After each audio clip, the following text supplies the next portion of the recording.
Hello बच्चों, आज का वीडियो हम लाए हैं आप सबके लिए धारा और नाव का। यानी आज हम बात करेंगे बोट एंड स्ट्रीम का, जो कि बहुत ही इंपॉर्टेंट चैप्टर है। जो आपका यूपीपी का एग्जाम लगा हुआ है बच्चों, या आपके जितने भी अदर एग्जाम्स हैं, कोई भी एग्जाम हो बच्चों, जहाँ भी अर्थमेटिक आती है उन सारे एग्जाम के लिए यह चैप्टर बहुत इंपॉर्टेंट है। और बच्चों इनके कॉन्सेप्ट को समझेंगे, इनके क्वेश्चनों को लगाएंगे, और आज के बाद बच्चों आपके धारा और नाव के कोई भी क्वेश्चन नहीं फंसेंगे। ये डन है। बस आपको बच्चों पूरा कॉन्सेप्ट को अच्छे से समझना होगा। यदि आपने सारे कॉन्सेप्ट को अच्छे से क्लियर कर लिया तो फिर सवाल में कहीं भी आपको कोई दिक्कत आने वाली नहीं है। जैसे कि बच्चों हमने ऑलरेडी पहले से यहाँ पर लिख दिया है बोट एंड स्ट्रीम, यानी हम बात करेंगे धारा और नाव की। बच्चों अगर बात की जाए धारा और नाव की, तो यहाँ दो चीज़ें हैं, एक धारा है और एक नाव है ना। तो अब इसका कॉन्सेप्ट क्या होगा? अगर इसके कॉन्सेप्ट को आपने क्लियर कर लिया बच्चों, तो विश्वास मानिए आपके जितने भी डिफरेंट क्वेश्चंस हैं, सारे सब टॉपिक के क्वेश्चंस आज के वीडियो में कवर करेंगे और आपको दिखाएंगे कि आप देखेंगे कि सारे क्वेश्चंस कितने भी डिफरेंट क्यों ना हो, लेकिन उनका सॉल्यूशन कितनी आसानी से बन जाता है। बस आप कॉन्सेप्ट को अच्छे समझ लो, आपको सिर्फ 10 मिनट लगेगा बच्चों समझने में। उसके बाद आप देखेंगे कि सारे क्वेश्चंस आपके होने लगेंगे, और जितने डिफरेंट टाइप के क्वेश्चन बन सकते हैं बच्चों, वो सारे क्वेश्चंस हमने यहाँ रखा है। कहने का मतलब अगर इस पूरे वीडियो को वॉच कर लोगे तो धारा नाव का कोई भी टॉपिक आपका छूटेगा नहीं। जितने भी सब टॉपिक होंगे, कोई भी सब टॉपिक आपका नहीं छूटेगा। कोई सी भी तरह का क्वेश्चन आएगा वो सारे क्वेश्चंस आपके हो जाएंगे। स्पेशली फोकस बच्चों, विशेष फोकस हमारा उत्तर प्रदेश एग्जाम की पुलिस पे है। तो जो एग्जाम्स के क्वेश्चंस लाए हैं, जो आपके क्वेश्चंस लाए बच्चों, आपके एग्जाम के ओरिएंटेड क्वेश्चंस लाए हैं, जिस एग्जाम में आप बैठने जा रहे हैं। तो प्यारे बच्चों अगर बात की जाए धारा और नाव की, तो देखो ना बच्चों, एक होता है धारा और एक होती है नाव। मान लो बच्चों ये नाव किस में चलेगी? ये नाव जल में चलेगी। जहाँ भी नदी होगी बच्चों, नदी में ही नाव चलती है, या जल में नाव चलती है, जरूरी नहीं नदी ही हो। अगर जल है तो उस जल में ही बच्चों नाव चलती है। ठीक है, तो अब आप समझिएगा बच्चों, नाव को तो हम लोग बोट मान लेंगे कि भाई चलो ये बोट है हमारा। दूसरा जो हमारा धारा होगा बच्चों, इसे हम लोग स्ट्रीम मान लेंगे, ये हमारा धारा होगा। तो बोट को तो बच्चों हम लोग वी से डिनोट करेंगे। जहाँ भी बातें आएंगी बोट की, वहाँ पर हम वी लिखेंगे, और जहाँ धारा की बात आएगी वहाँ पर हम यस लिखेंगे। तो आप समझ जाएंगे हम धारा की बात कर रहे हैं और हम बोट की बात कर रहे हैं। प्यारे बच्चों पूरे चैप्टर में सिर्फ 4 शब्द, उन्हीं 4 शब्दों को सीख लिए ना तो सवाल नहीं फंसेगा। एक बोट यानी जिसे हम लोग नाव कहेंगे, एक धारा और एक नाव बच्चों। एक हमारा धारा हो गया और प्यारे बच्चों एक हमारा नाव हो गया। अगला जो वर्ड है बच्चों, धारा की दिशा। जो अगला वर्ड होगा बच्चों, इसे हम लोग लिखेंगे धारा की दिशा, जिसे हम लोग इंग्लिश में कहते हैं बच्चों डाउन स्ट्रीम, जिसे हम लोग डाउन स्ट्रीम कहेंगे। और यहाँ शॉर्टकट में डीएस से डिनोट करते हैं। डाउन स्ट्रीम का मतलब बच्चों धारा की दिशा। जिस दिशा में धारा जा रही है उसी दिशा में यदि नाव जा रही है, जिस दिशा में धारा बह रही है उसी दिशा में नाव जा रही है, तो बच्चों उसी की दिशा को हम लोग कहते हैं धारा की दिशा। या उसी दिशा को हम लोग हिंदी में अनुप्रवाह वर्ड का यूज करते हैं, या अनुकूल वर्ड का यूज करते हैं। प्यारे बच्चों अनुकूल, अनुप्रवाह, ये सारे जो वर्ड हैं बच्चों, अनुप्रवाह या अनुकूल, ये सारे वर्ड बच्चों धारा की दिशा का ही है। अनुकूल, ये सारे वर्ड जो हैं बच्चों धारा की दिशा का ही मतलब है। बहुत सारे बच्चे जब अनुप्रवाह दे देगा, अनुकूल दे देगा, तो उसमें कंफ्यूज होने लगते हैं, कहीं विपरीत दिशा की बात तो नहीं कर रहा है। विपरीत दिशा को बच्चों प्रतिकूल कहेंगे, ऊर्ध्व प्रवाह कहेंगे। अनुप्रवाह के स्थान पे वहाँ पर ऊर्ध्व प्रवाह कहेंगे, और अनुकूल के स्थान पे वहाँ पर प्रतिकूल कहेंगे। तो बच्चों ये हम कहेंगे धारा की विपरीत दिशा को। लेकिन धारा की दिशा है तो वहाँ पर अनुप्रवाह, अनुकूल, धारा की दिशा, ये सारे वर्ड यूज होंगे। अब बच्चों जिस दिशा में धारा जा रही है उसी दिशा में नाव जा रही है, तो जाहिर सी बात है नाव और धारा की चाल क्या हो जाएगी? ऐड हो जाएगी। क्योंकि भाई उसी दिशा में नाव, उसी दिशा में धारा, तो नाव की तो चाल अपने आप बढ़ जाएगी, क्योंकि धारा जितनी भी स्पीड से जा रही है उस स्पीड से वो धारा जाती रहेगी। और नाव की भी स्पीड है, तो दोनों की दिशाएं अगर एक ही हो जाएंगी तो बच्चों क्या होगा? नाव अपने गंतव्य स्थान पर जल्दी पहुंच पाएगा। यानी उस दिशा में बच्चों हमारा चाल क्या हो जाएगा? दोनों का ऐड हो जाएगा। यानी प्यारे बच्चों हम लिख सकते हैं डाउन स्ट्रीम बराबर बी प्लस यस होता है। धारा की जो चाल होती है बच्चों वो हमारा बी प्लस यस होता है। ये बातें क्लियर है? अगर बच्चों वहीं धारा के विपरीत दिशा की बात करें, वहीं पर अगर हम बात करें धारा की विपरीत दिशा, प्यारे बच्चों 5 मिनट आपको बोरिंग लग सकता है, लेकिन होता है ना कि जिस काम में बोरिंग लगता है वही काम सबसे परफेक्ट होता है। और पढ़ाई एक ऐसा काम है जिसमें सबसे ज़्यादा बोरिंग होता है। अगर आप बोर होके ही पढ़ लिए तो हम बता रहे हैं बच्चों, आप सीख पाओगे, आप बेहतर सीख पाओगे। थोड़ा सा आप बोर हो जाइए, कोई दिक्कत नहीं है, बोरिंग होके भी पढ़ लीजिए आप, लेकिन बच्चों यही बोरिंग होना और यही पढ़ना आपके भविष्य को संवार देगा। पूरी ज़िंदगी आप जो है आराम करेंगे, लेकिन यही बोरिंग होके पढ़ लेंगे। क्योंकि बच्चों जो भी काम बेहतरीन होता है उसमें हमें करने में हिचक होती है, उस काम को हम करना नहीं चाहते हैं, भागते हैं, लेकिन अगर उसी काम को कर लिया जाए ना बच्चों तो सफलता भी डन है। अब जैसे रात में मैं वीडियो बना रहा हूँ, अगर मैं वीडियो बनाने से चूकूँ, नहीं यार चलो ठीक है आज सो जाते हैं, आज वीडियो नहीं बनाते हैं, तो बच्चों कहीं ना कहीं हम अपना काम नहीं कर रहे हैं, तो सफलता की उम्मीद हम नहीं लगा सकते हैं। कैसा भी है बच्चों, वीडियो बनाओ, वर्क करो, तो उसकी सफलताएं हमें आज नहीं तो कल मिलेंगी। तो हमें वर्क करना पड़ता है। सिमिलरली बच्चों आपको भी बोर होकर पढ़ना पड़ेगा। अगर आपको जॉब चाहिए तो आपको पढ़ना पड़ेगा। और मैं कह रहा हूँ 10 मिनट बोर हो लीजिए, आगे का कहानी खत्म हो जाएगा। आप सवाल लगाना अपनी बुक से, देखना सारे सवाल आपके लगने लगेंगे, 100% डन है बच्चों। तो अब क्या हुआ, धारा की विपरीत दिशा को बच्चों हम लोग कहते हैं यहाँ पर अप स्ट्रीम। इसे बच्चों हम लोग अप स्ट्रीम कहेंगे। इसे डिनोट करेंगे यूपी, ऐसे लिख देंगे और शॉर्टकट में यस लिख देंगे, तो बच्चों ये अप स्ट्रीम हो जाएगा। अब बच्चों धारा की विपरीत दिशा को ही हम लोग कहते हैं ऊर्ध्व प्रवाह। ऊर्ध्व प्रवाह वर्ड का यूज करते हैं इसके लिए। और बच्चों एक वर्ड और यूज करते हैं प्रतिकूल। ये सारा जो वर्ड है बच्चों, ये वर्ड हमारे धारा के विपरीत दिशा के लिए है। अब बच्चों पता लगा धारा की दिशा सदैव एक ही होती है, धारा अपनी दिशा में जा रही है लेकिन नाव उसके विपरीत दिशा में आ रही है। अगर धारा अपनी दिशा में जा रही है, नाव उसके विपरीत दिशा में आ रही है, तो धारा उसको धक्का मार रही है बच्चों। अगर धारा की स्पीड 10 है, नाव की स्पीड 20 है, नाव की स्पीड 20 है, धारा की स्पीड 10 है, तो 10 की स्पीड से तो उसको धकेल रही है, लेकिन उसकी स्पीड 20 है, इसलिए वो 10 का डिस्टेंस कवर कर पा रहा है। तो यहाँ पर स्पीड को माइनस कर देंगे। अगर पता लगा धारा की स्पीड ज़्यादा हो गई ना बच्चों, तो नाव का पता ही नहीं चलेगा नाव कहाँ चली गई। लेकिन जो सवाल हमें मिलेंगे उसमें नाव की स्पीड ज़्यादा रहेगी, तो धारा की विपरीत दिशा में बच्चों जो हमारा चाल होगा B-S। जैसे हमने आपसे कहा, मान लो धारा की चाल 10 है, नाव की चाल 20 है, तो सिर्फ 10 ही चाल लिया जाएगा अप स्ट्रीम में, क्योंकि 20 तो आ रहा है लेकिन 10 उसको धक्का मार दिया जा रहा है, तो जो कवर कर पा रहा है सिर्फ 10 की स्पीड से ही कवर कर पा रहा है डिस्टेंस को। इसलिए बच्चों यहाँ पर हम B-S लिख देते हैं। अब बच्चों यही दो फार्मूला पूरे सवालों को सॉल्व करेगा। लेकिन बच्चों अभी हम आपको कुछ ऐसा भी कॉन्सेप्ट दे देंगे जहाँ पर बिना फार्मूले के सवाल लगने लगेंगे। हम आपको सिर्फ इतना कहेंगे बच्चों, आप समझ लीजिए हमारा कॉन्सेप्ट क्या है। एक तरफ डाउन स्ट्रीम लिखना, एक तरफ अप स्ट्रीम लिखना। प्यारे बच्चों होता ही है, आपने देखा भी होगा आज तक जितने सवाल पढ़ाते हैं एक कॉन्सेप्ट देते हैं, उसी कॉन्सेप्ट को फॉलो करते रहते हैं, उसी कॉन्सेप्ट में पूरा चैप्टर खत्म करते हैं। तो सिमिलरली बच्चों यहाँ भी वही वर्क करेंगे, यही जो कॉन्सेप्ट समझा देंगे इसी कॉन्सेप्ट को पूरे चैप्टर में फॉलो करेंगे, कुछ भी नया नहीं पढ़ाएंगे, वही चीज़ें बार बार, हमारे सवाल डिफरेंट होते रहेंगे लेकिन तरीका बच्चों एक ही रहेगा। प्यारे बच्चों एक तरफ DS लिखना, एक तरफ UPS लिखना, यानी एक तरफ डाउन स्ट्रीम, एक तरफ अप स्ट्रीम। अगर बच्चों मान लो इसका जो भी चाल है x है, इसका चाल मान लो बच्चा y है, इसका चाल x है, इसका चाल y है। अब बच्चों इसके नीचे बोट लिख देना, इसके नीचे स्ट्रीम लिख देना, क्योंकि पूरे चैप्टर में इन 4 शब्दों के अलावा क्या 5वां शब्द है? नहीं है बच्चों। यही तो हमारे पास 4 चीज़ें हैं, एक डाउन स्ट्रीम, एक स्ट्रीम, एक अप स्ट्रीम, एक बोट और एक स्ट्रीम, यही 4 चीज़ें हैं। अगर बच्चों हमें बोट का चाल निकालना है तो x + y/2 कर देना।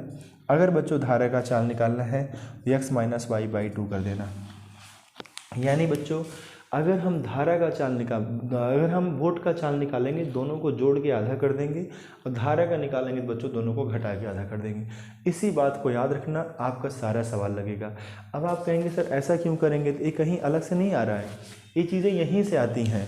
जैसे बच्चों आप देखो, हमने यहाँ लिखा डाउन स्ट्रीम बराबर B+S और हमने लिखा अप स्ट्रीम बराबर B-S।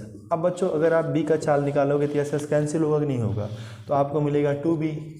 और डाउन स्ट्रीम को मान लो अगर हम x माने हैं यहाँ पर, तो ये x हो गया, और इसको हमने y माना है तो ये y हो गया, तो x + y हुआ। तो बोट का जब मान निकालोगे तो बच्चों x + y/2 होगा कि नहीं होगा, होगा कि नहीं होगा।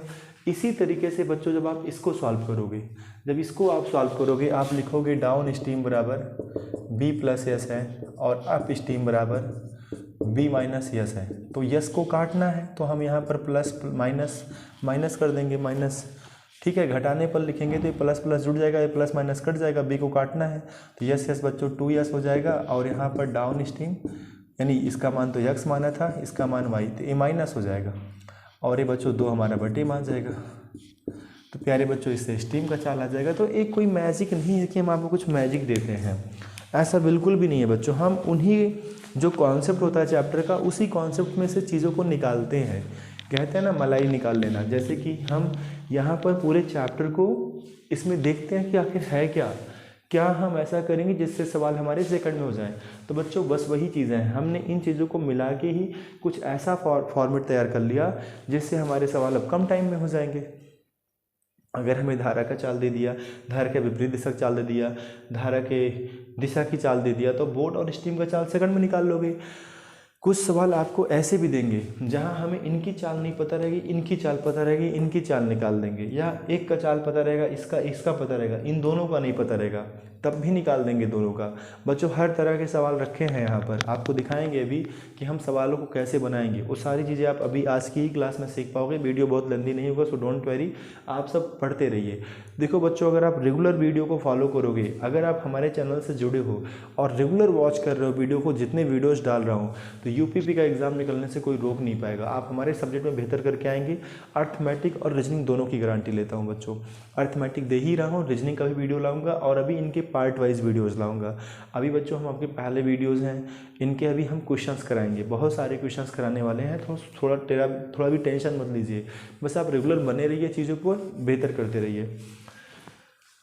प्यारे बच्चों, पूरे दिन एक्चुअली में पढ़ाना ही रहता है, तो कहीं ना कहीं बोलते बोलते जो है थोड़ी सी दिक्कत होने लगती है, लेकिन फिर भी कोई दिक्कत नहीं है बच्चों, है ना। कहते हैं कि जब ज़्यादा अंधियारा छाने लगे तो सब समझो कि सुबह होने वाली है, इसलिए वर्क करने से पीछे नहीं हटना चाहिए। ऑलरेडी पिछले 2 साल से लॉकडाउन की वजह से बहुत सारे लोग प्रॉब्लम है, तो थोड़ा भी टेंशन ना लेके वर्क करते रहो, चीज़ें अपने आप बेहतर हो जाती हैं। एंड आई होप कि बच्चों आप लोगों को समझ में आ रहा होगा। तो आप लोग भी तैयारी करो बच्चों। मैं यही आपको कहूँगा कि अगर आप अच्छे से तैयारी कर लोगे, गवर्नमेंट जॉब ले लोगे, तो सारी प्रॉब्लम्स ख़त्म है। जिस भी मुसीबत में आप होंगे वो सारी मुसीबतें ख़त्म और लाइफ आपकी सिक्योर हो जाएगी, कहीं थोड़ा भी भटकने की ज़रूरत नहीं है। तो इतनी बातें क्लियर हो गई होंगी। अब बच्चों हम चलते हैं अपने सवालों पे। अलॉट ऑफ क्वेश्चंस हैं हमारे पास, जिन क्वेश्चनों का आज डिस्कस करेंगे और आप देखिए। लेकिन एक बात और आप समझ लीजिए बच्चों, अगर कभी भी अगर आपको टाइम का रेशियो दिया है, मान लो A/B, इसको इसलिए बता रहा हूँ बच्चों क्योंकि यहाँ हो सकता है कुछ सवाल हमें ऐसे मिले जहाँ पर टाइम का रेशियो क्रिएट हो रहा हो, तो बच्चों वहाँ पर हम स्पीड का रेशियो क्रिएट करके सवाल को लगा लेंगे। ये मान लो बच्चों हमारा टाइम का रेशियो है A/B, तो स्पीड का जो रेशियो होगा बच्चों हमेशा B/A होगा। प्यारे बच्चों, स्पीड का जो रेशियो होता है टाइम के रेशियो को सदैव उल्टा होता है। जैसे अगर आपको कम समझ में आए तो आप ऐसे समझो, मान लो एक 10 है और एक 12 है या 15 है। अगर बच्चों टाइम का रेशियो है 10 घंटा और 15 घंटा, तो इसका मतलब है बच्चों ये 15 और 10 हो जाएगा। स्पीड ज़्यादा रही होगी तो टाइम कम लगा होगा, स्पीड बच्चों जो है कम रही होगी तो टाइम ज़्यादा लगा होगा, यही रीज़न होता है।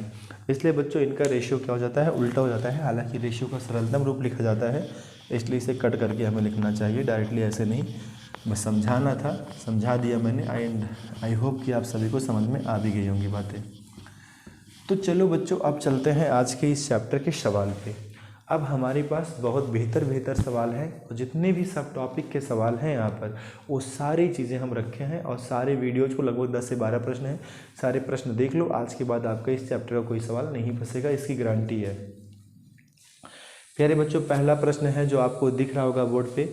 एक आदमी स्थिर पानी में 4 किलोमीटर प्रति घंटे की दर से तैर सकता है।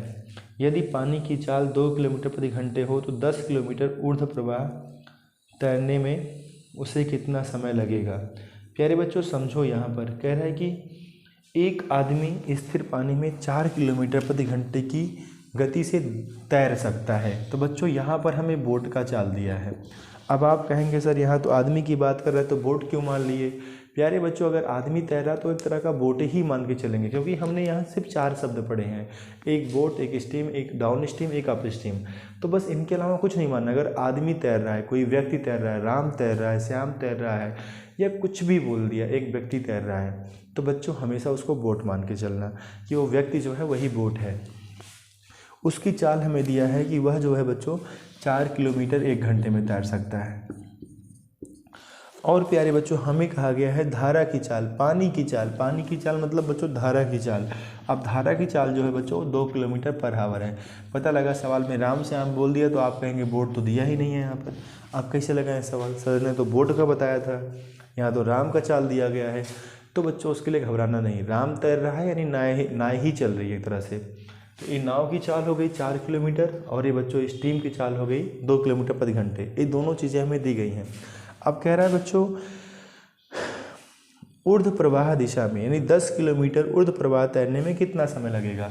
डिस्टेंस हमें दिया है बच्चों 10 किलोमीटर। कह रहा है 10 किलोमीटर अगर चलना है और धारा के विपरीत दिशा में चलना है, 10 किलोमीटर चलना है बच्चों और धारा के विपरीत दिशा में चलना है तो कितना समय लगेगा, कितना समय लगेगा। प्यारे बच्चों आप खुद सोचो, अगर धारा के विपरीत दिशा में जाओगे यानी आप स्टीम में जाओगे। अप स्टीम में जो चाल होती है बच्चों क्या होती है, B-S होती है कि नहीं होती है, पता है ना। पहले देखो यहाँ सब कुछ गिवन है हमें, ये बहुत बेसिक सवाल है, पहला सवाल था बच्चों, इसलिए हमने आसान सवाल रखने की कोशिश की। लेकिन सवालों को आप लगा के देखिएगा क्या आपसे बन रहे हैं, उसके बाद ही आप वीडियो को वॉच करिएगा। तो बच्चों यहाँ B-S करेंगे, B का चाल 4 था, S का चाल 2 है, तो बच्चों माइनस करेंगे 2 आ जाएगा, 2 किलोमीटर पर आवर। ये बच्चों धारा के विपरीत दिशा की चाल आ गई। अब बच्चों अगर हमें समय निकालना है तो फार्मूला D=ST होता है, यानी आप 10 किलोमीटर जा रहे हैं, दूरी बराबर 4 गुणे समय, और बच्चों आपको समय 2 घंटा लग रहा है, तो आपकी स्पीड क्या रही होगी, आपकी स्पीड ही 2 थी, आपको टाइम पूछा है। तो बच्चों आप टाइम निकालोगे जब तो 2 से भाग कर दोगे डायरेक्टली। जब 2 से भाग करोगे बच्चों 2 पंचे 10 यानी 5 घंटे आपका आंसर आ जाएगा।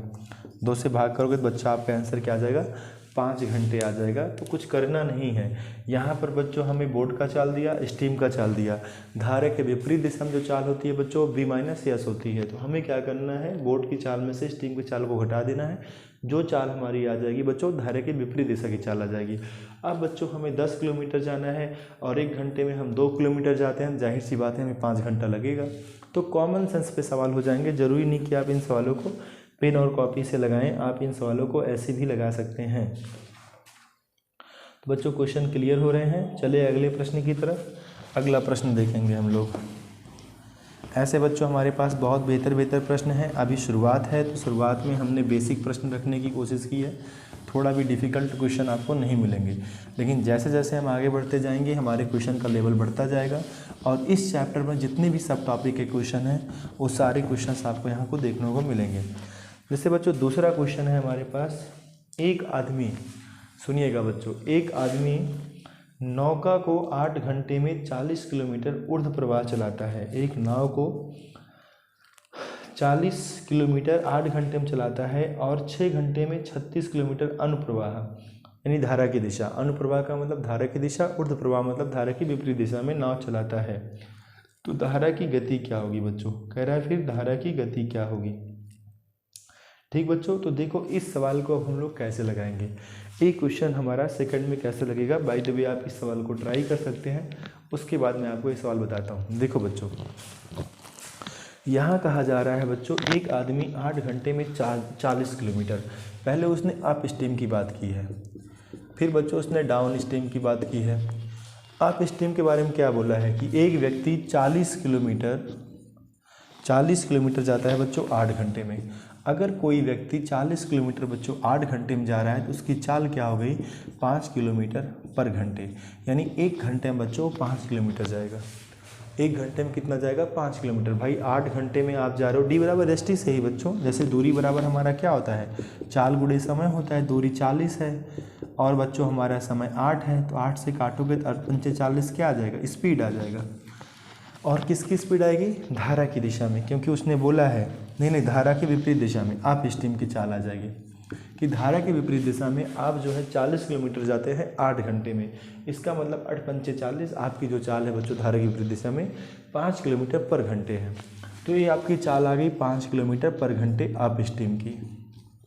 और फिर आपसे कहा जा रहा है कि धारा की अनुप्रवाह दिशा में 6 घंटे में 36 किलोमीटर। बच्चों 6 घंटे में 36 किलोमीटर, अगर आप 6 घंटे में 36 किलोमीटर जा रहे हो तो इसका मतलब बच्चों आपकी चाल है 6 किलोमीटर पर घंटे। अगर आप D बराबर ST लगाओगे तो 36 किलोमीटर आप जाते हो बच्चों 6 घंटे में, तो 6 से काटोगे 6 किलोमीटर पर आवर क्या आ जाएगा, धारा की दिशा में चाल। ये अनुप्रवाह बोला है, मतलब बच्चों ये धारा की दिशा का बोला है, ठीक है। तो धारा की दिशा का चाल कितना आ गया, 6 किलोमीटर पर घंटे आ गया। अब बच्चों वन साइड B लिखो, वन साइड S लिखो। अगर धारा का चाल चाहिए दोनों को घटा दो, यानी हमने कहा था ना x माइनस वाई, तो घटाओगे बच्चों दोनों का अंतर कितना आएगा, 1 आएगा। 1/2 करोगे यानी इसका आंसर आ जाएगा 0.5 किलोमीटर पर आवर। अगर बोट का चाहिए बच्चों दोनों को जोड़ोगे 11/2 5.5 किलोमीटर पर आवर। ये बच्चों आपका आंसर हो गया। प्यारे बच्चों जब भी सवाल आएगा धारा और नाव का इसी तरीके से करना है, one side up steam one side down steam. अगर बच्चों हमें इसका चाल दिया है 5, इसका चाल दिया है 6, अगर हमें धारा का निकालना है दोनों का अंतर, 6 में से 5 गए 1, 1/2 कर दो चाल आ जाएगा। अब बोट का चाहिए बच्चों दोनों को जोड़ के आधा कर दो, आपका डायरेक्टली आंसर आ जाएगा। और मुझे समझ में आता है कि आप लोग को ये क्वेश्चन समझ में आ गया होगा कि हमें इस तरीके से सवाल को लगाना है। अब चलते हैं बच्चों अपने अगले प्रश्न की तरफ। हमारे पास बहुत बेहतर सवाल हैं। ये दूसरा प्रश्न था, तो हमारी कोशिश है कि हम वीडियो को बहुत लंबी ना खींचें, कम से कम टाइम में हम आपको ज़्यादा से ज़्यादा प्रश्न करा दें। बच्चों इसके बाद का जो वीडियो होगा वो शायद हमारा मॉडल पेपर का हो। 2 से 3 हम मॉडल पेपर लाएंगे अभी UPP का, बेहतरीन प्रश्नों का संग्रह, जो कि 1 घंटे के वीडियो होंगे और वो मॉडल पेपर होंगे। उसमें क्वेश्चंस बहुत अच्छे होंगे, बहुत जल्दी ही लाएंगे। और वही चैप्टर के मॉडल पेपर क्या बच्चों कहेंगे, हम इसे प्रैक्टिस पेपर कहेंगे। हम कोशिश कर रहे हैं कि जितना चैप्टर अभी मैंने आपको पढ़ाया है उन चैप्टरों का एक वीडियो आपको दे दें प्रैक्टिस करने के लिए, बेहतरीन प्रश्नों का और भी अच्छा कलेक्शन। बाकी आपके क्या राय हैं, आप क्या चाहते हैं, आप भी कमेंट में लिखा करें। बच्चों अभी हम चलेंगे अपने तीसरे प्रश्न की तरफ। यहाँ पर क्वेश्चन है, एक व्यक्ति धारा की दिशा में तैरते हुए 15 किलोमीटर 1 घंटे में तैर लेता है। यदि धारा की गति 5 किलोमीटर प्रति घंटे हो तो वही व्यक्ति उतनी ही दूरी धारा के विरुद्ध तैरते हुए कितने समय में तय कर लेगा। अब ये सवाल है बच्चों, इस सवाल को देखो हम लोग किस तरीके से सॉल्व करते हैं। बच्चों यहाँ कहा जा रहा है एक व्यक्ति धारा की दिशा में, यानी बच्चों बात कर रहा है डाउन स्ट्रीम की, और एक होता है हमारा अप स्ट्रीम। कह रहा है बच्चों एक व्यक्ति धारा की दिशा में 15 किलोमीटर 1 घंटे में। अगर आप 15 किलोमीटर जाते हैं और आप 1 घंटे में जाते हैं तो आपकी चाल क्या हो गई बच्चों, 15 किलोमीटर पर आवर। और उसने कहा धारा की दिशा में, तब तो कुछ सोचने नहीं है, धारा की दिशा को उसने हमें चाल दे दिया 15 किलोमीटर प्रति घंटे। आगे क्या लिखा है, यदि धारा की गति 5 किलोमीटर प्रति घंटे है, इसका क्या है नहीं पता है, एक तरफ B लिखते हैं एक तरफ S। कह रहा है यदि धारा की गति 5 है, यानी बच्चों इसकी स्पीड कितनी है 5 है, तो वही व्यक्ति उतनी ही दूरी धारा के विरुद्ध तय करने में कितना समय लगेगा। तो बच्चों कह रहा है वही व्यक्ति उतनी दूरी कितना था, ध्यान देना दूरी कितना था 15 किलोमीटर।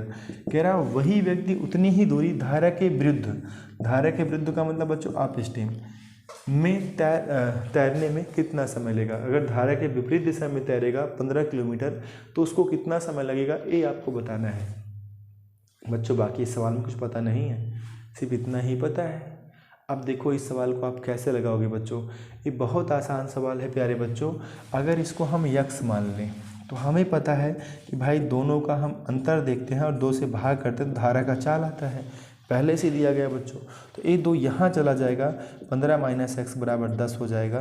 तो बच्चों 15 - 10 = x हो जाएगा। तो x का मान कितना आ गया, 5 आ गया। यानी बच्चों इसकी स्पीड कितनी होगी, 5 होगी। बस हमें धारा के विपरीत का ही तो चाल चाहिए था, धारा के विपरीत दिशा का ही तो चाल चाहिए था।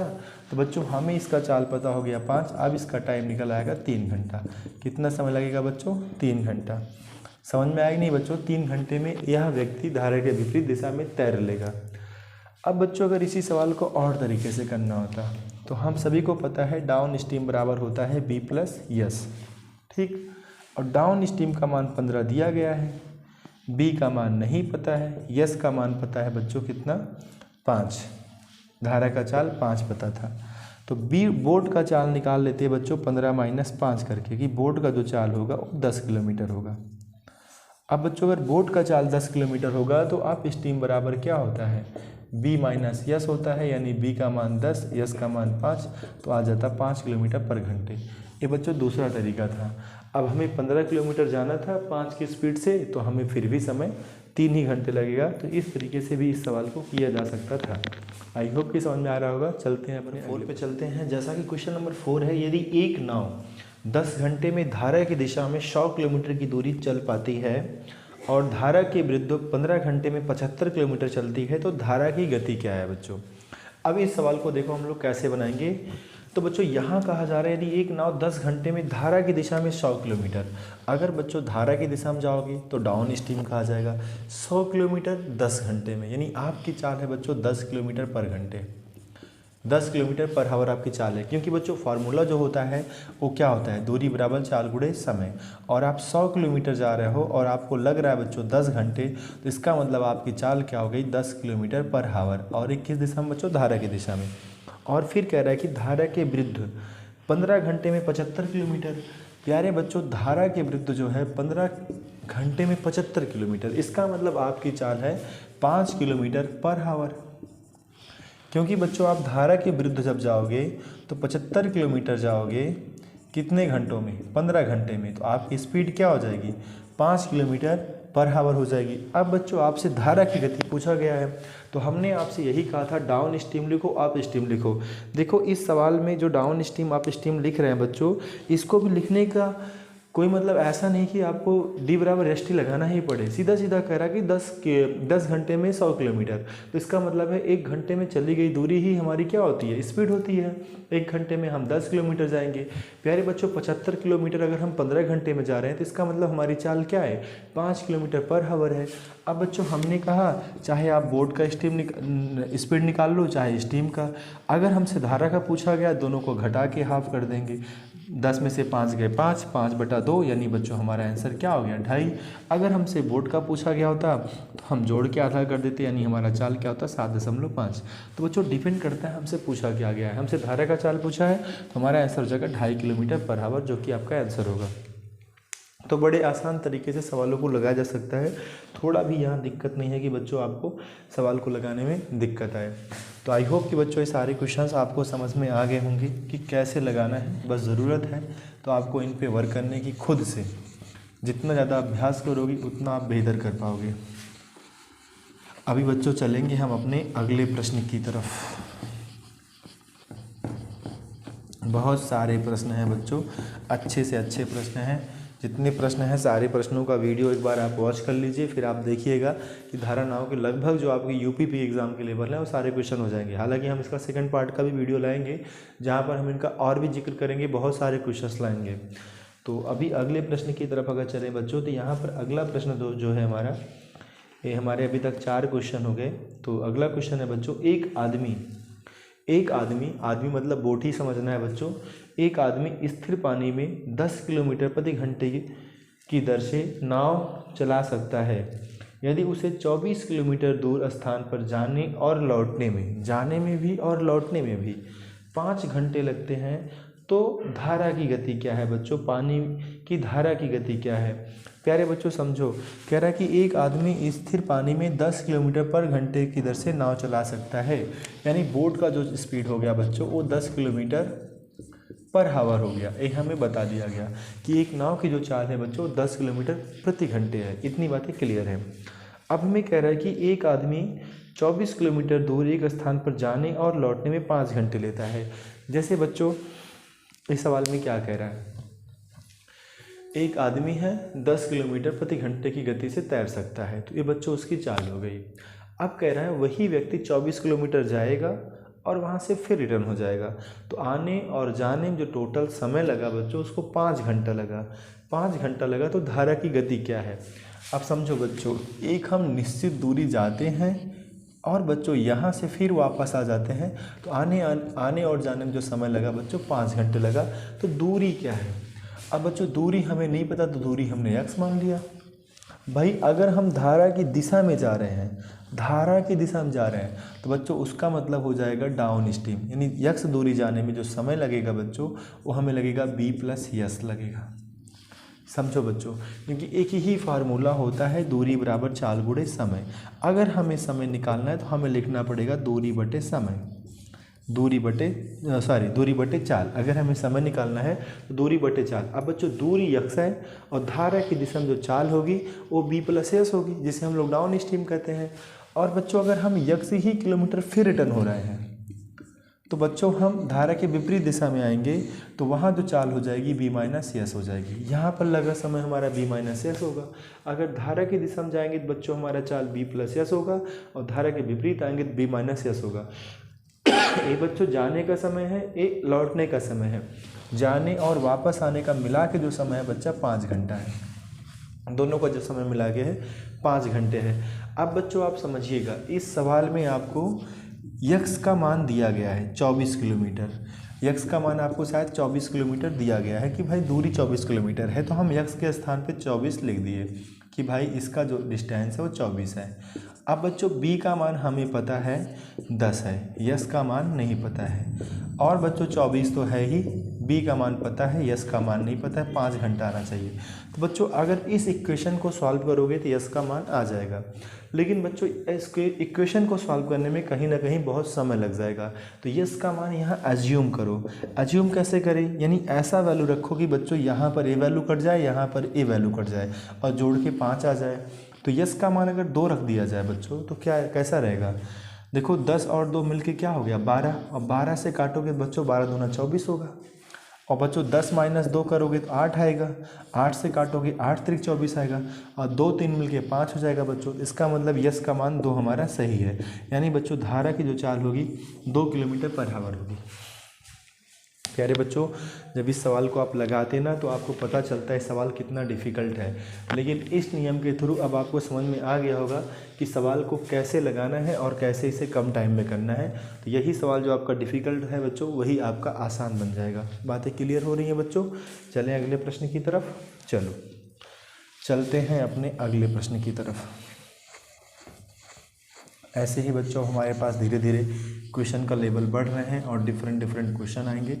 तो आप ये सारे क्वेश्चन जब पढ़े रहोगे तो बच्चों यहीं से आपके एग्ज़ाम में सवाल आएंगे। अब इनसे बहुत अलग सवाल नहीं आने वाला है भाई, ये तो नॉर्मल सवाल देगा, थोड़ा मॉडरेट देगा।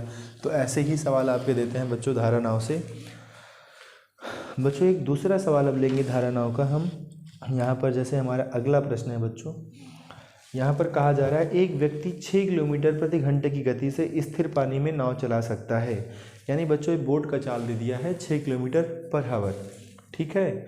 यदि धारा की गति 2 किलोमीटर पर घंटे है और धारा के विरुद्ध जाने में और उसे खास दूरी तक, धारा के विरुद्ध जाने में उसे एक खास दूरी तक धारा के साथ जाने की तुलना में, जाने में और फिर आने की तुलना में होना चाहिए। बच्चों सवाल का लैंग्वेज प्रॉपर नहीं लिखा है।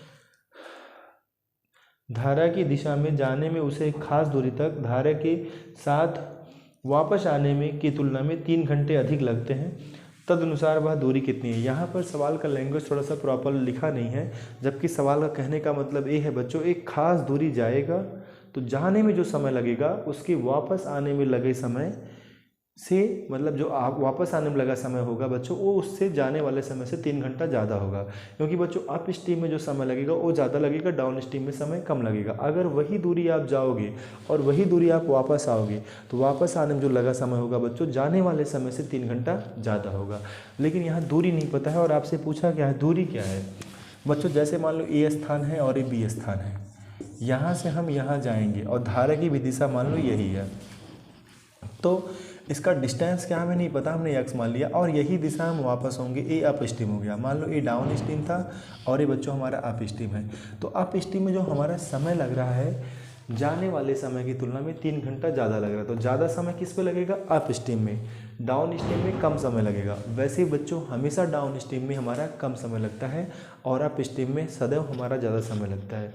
उसका सिर्फ रीज़न यही इतना होता है बच्चों कि अप स्ट्रीम में धारा के विरुद्ध आते हैं और धारा की दिशा में जाएंगे तो बी और यस का दोनों का चाल ऐड हो जाएगा, धारा के विपरीत में बच्चों दोनों का चाल माइनस हो जाएगा।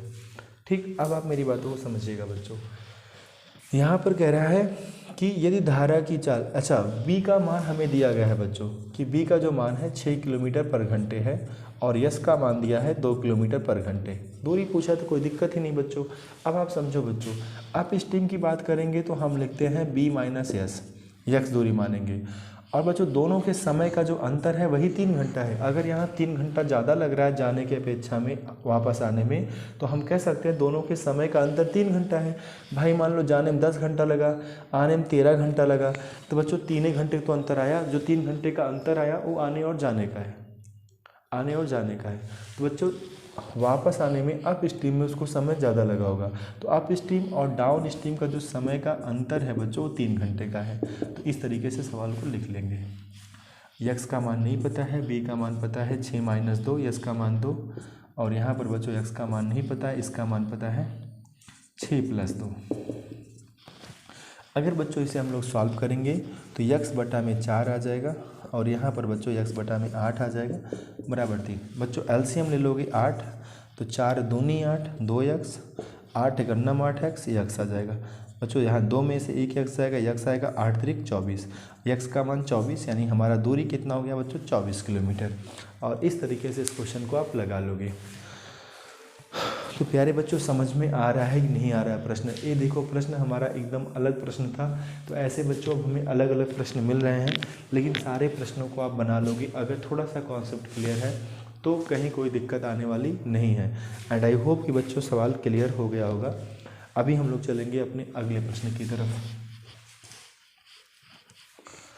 अगला प्रश्न देखते हैं बच्चों।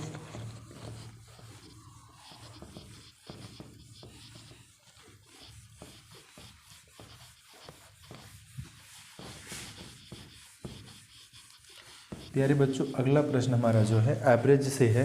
हालांकि वो नाव की बातें हो रही हैं, लेकिन सवाल हमारा एवरेज का है और नाव की बातें हो रही इसलिए नाव में भी रख दिया गया। लेकिन हम सवाल को इसलिए सेलेक्ट कर लिए क्योंकि सवाल थोड़ा सा बढ़िया था बच्चों। यहाँ पर बोला गया एक नाव में बैठे 5 व्यक्तियों का औसत भार 38 किलोग्राम है। उसी नाव का यानी जो नाव है उस नाव का और उसमें बैठे व्यक्तियों का औसत भार 52 है।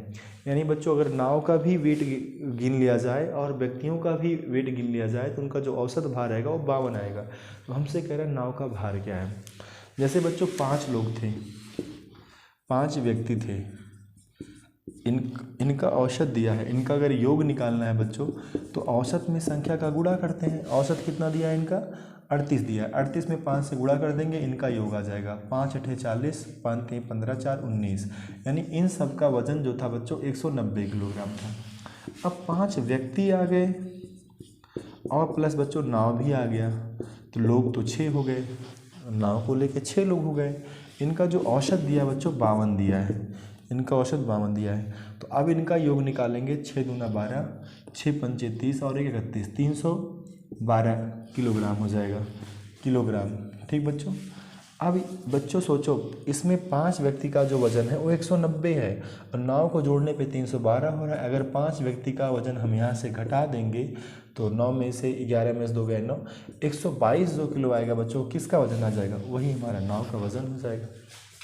प्यारे बच्चों लगभग सारे क्वेश्चन हो गए हैं।